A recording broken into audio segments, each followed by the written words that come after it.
de unde oamenii pero se arrepende, se pocăiesc confessa, și aceștia lucrează abandona și abandonează păcatul. não tem prazer em viver como o mundo vive, Ei nu se pun la același nivel cum trăiește lumea. pero como o apóstolo Pablo falou, Așa cum apostolul Pavel spune, trai no corpo de uno mismo, dar eu trăiesc în trai no corpo de uno las marcas de Cristo. și spune apostolul Pavel că eu în corpul meu aduc rănile Domnului Isus.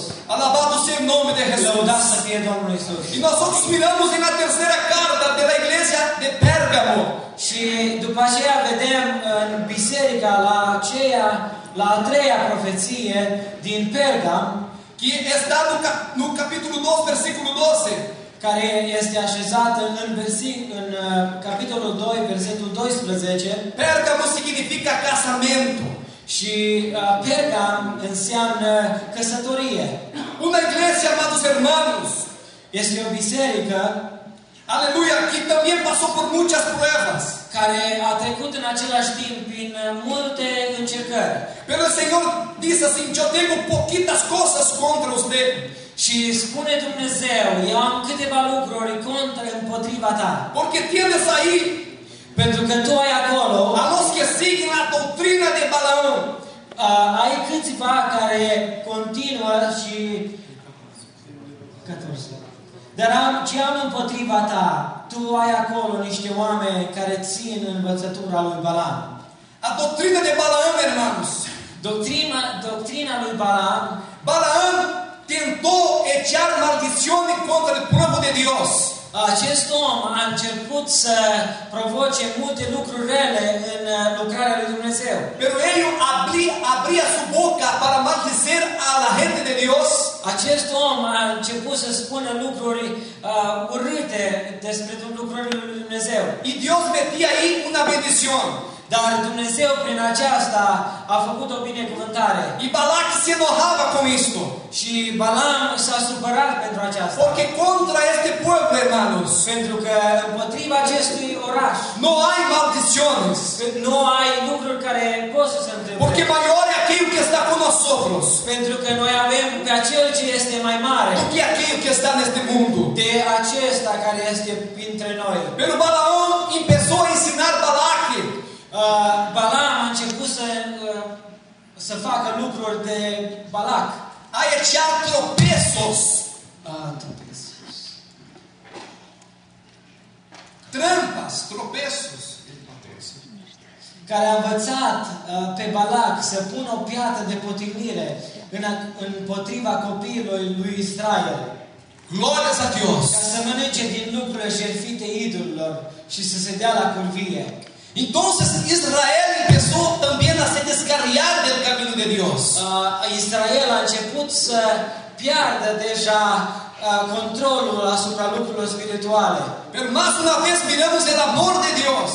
Dar dragostea lui Dumnezeu chamando a atenção da igreja de Pérgamo, începe să cheme atenția bisericii din Perga, que se arrependisse. care îi spune să se pocăiască.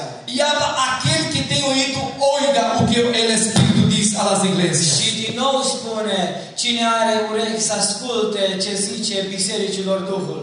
E eu quero nesta noite, irmãos, Și eu vreau să spun în seara aceasta, iubiți frați, falar em nome de Jesus. și vreau să vorbesc în numele Domnului Isus. Que Jesus está preparando sua novia.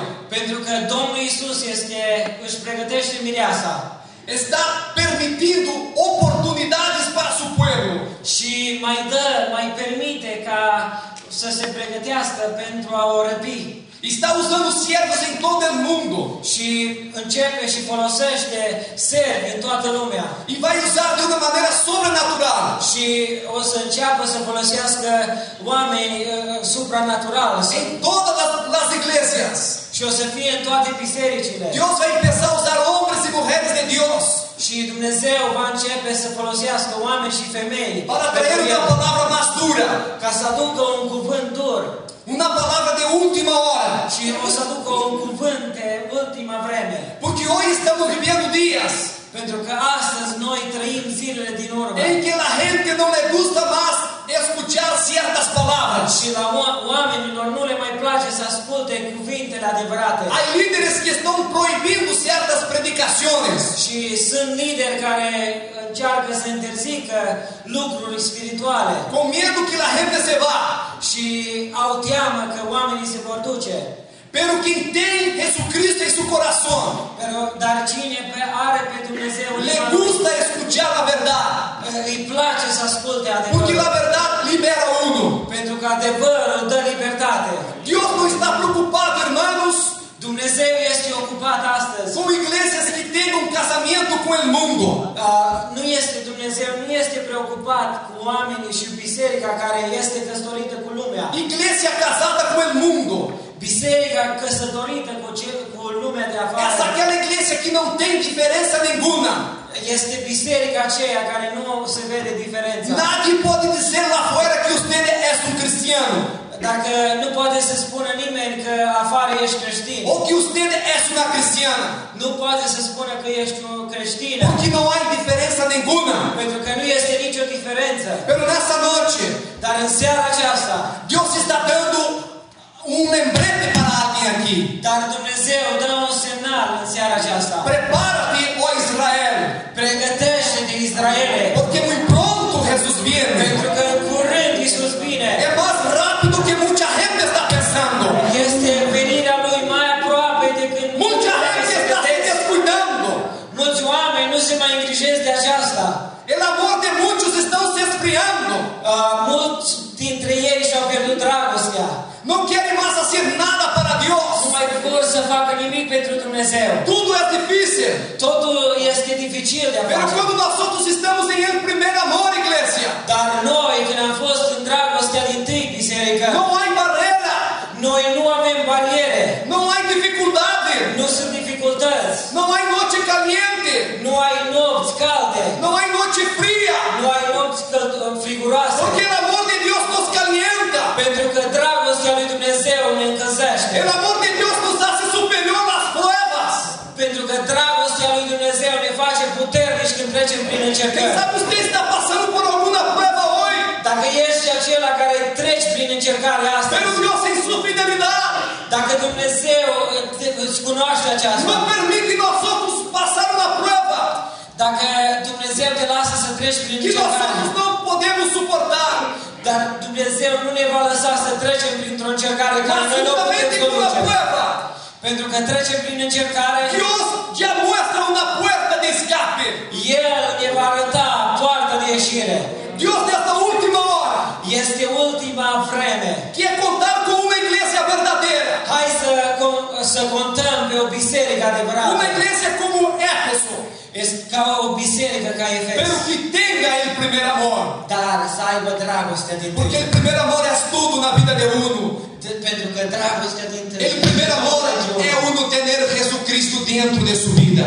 Pentru că acel care are dragostea din tâi are pe Iisus în inima lui. En nombre de Jesús, În numele lui Iisus. con el permiso del pastor Aurel, Cu permisul fratelui Aurel. yo quiero invitar a la iglesia a se quedar parada por un Eu vă instante. invit să vă ridicați în picioare în seara aceasta. Y en esta noche, hermanos, Și în noaptea aceasta, Dios está tratando con nosotros. Dumnezeu tratează cu noi. Dios quiere un compromiso más allá con nosotros. El vrea să facă un compromis cu noi. Voy a hablar una cosa dura aquí. Vreau să vorbesc cu un cuvânt dur aici. Nuestro hermano que está aquí predicó una palabra muy gloriosa. Fratele nostru care a vorbit, a predicat Todos un cuvânt predicaron, foarte dur. todos predicaron palabras de Dios aquí. Toți au vorbit cuvântul lui Dumnezeu aici. Porque esta casa es casa de Dios. Pentru că casa aceasta este casa lui Dumnezeu. Alabado sea el nombre do Señor. Lăudat să fie numele Domnului. Meus